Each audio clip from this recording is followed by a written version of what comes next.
Bradford or his staff on the amendment? Yes, thank you, Chairman. I realize Representative Kaufer is still in the room, and I was wondering if you might be kind enough to take a question or two. In particular, I was wondering, is the resolution asking for a veto or an abstention at the Security Council? What was the preferred action that the gentleman would have liked to have seen? We don't generally have Q&A with the authors of bills or resolutions before the committee. Has been a practice, but Representative Kaufer is still here, and would invite Representative Kaufer. He seems to have an answer for the question, so we'll ask Representative Kaufer to please. I do. Thank you, Mr. Provide his Chairman. answer if he'd like. And I did mention the chairman. I have a voting meeting going on at the same time. I which apologize. Is why no, that's all right, Chairman. No, absolutely. I think the veto would have been the appropriate measure to stop this resolution from going forward, and that's why I have written this resolution, as I believe many allies of Israel would have stood with that. So, A veto by abstention or a veto? a veto. A veto. The U.S. did abstain from the vote in a 14-0, with one abstention being the United States.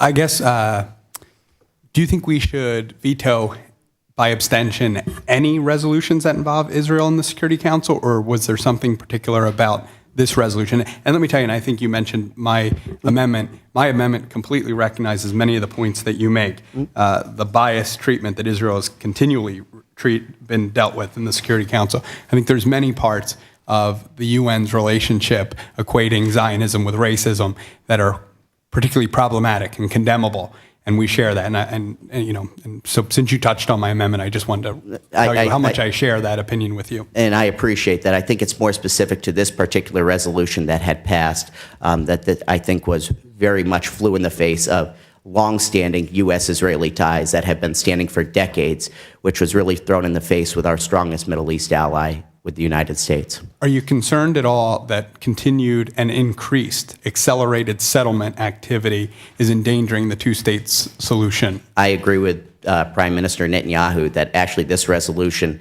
and the disregard for what Israel is trying to do does make peace further away instead of actually moving it forward. I don't think peace can come from the United Nations. It has to come from Israel and Palestine working with direct negotiations. Final status. Absolutely. Agree completely, but you realize the Trump administration about 48 hours ago itself acknowledged that continued increased settlement activity is potentially detrimental to reaching the long-agreed two-state solution. People can agree and disagree on certain policies. I happen to agree with Prime Minister Netanyahu that this does take away peaceable abilities, especially when you look at there being settlements of Palestinians inside Israel territory. I think this is described in mainstream media in a very backwards way, that Palestinians are able to settle freely inside of Israeli territory, but Israelis should not be able to freely settle inside of Palestinian territory. I think it's very much a double standard and flies in the face of, I think, truly American free values. So I do have to run. I do have a Thank you, Representative Kaufer. Thanks for being with us today. Thank you, sir. I do appreciate it. And thank you, Chairman, for giving me the courtesy. Representative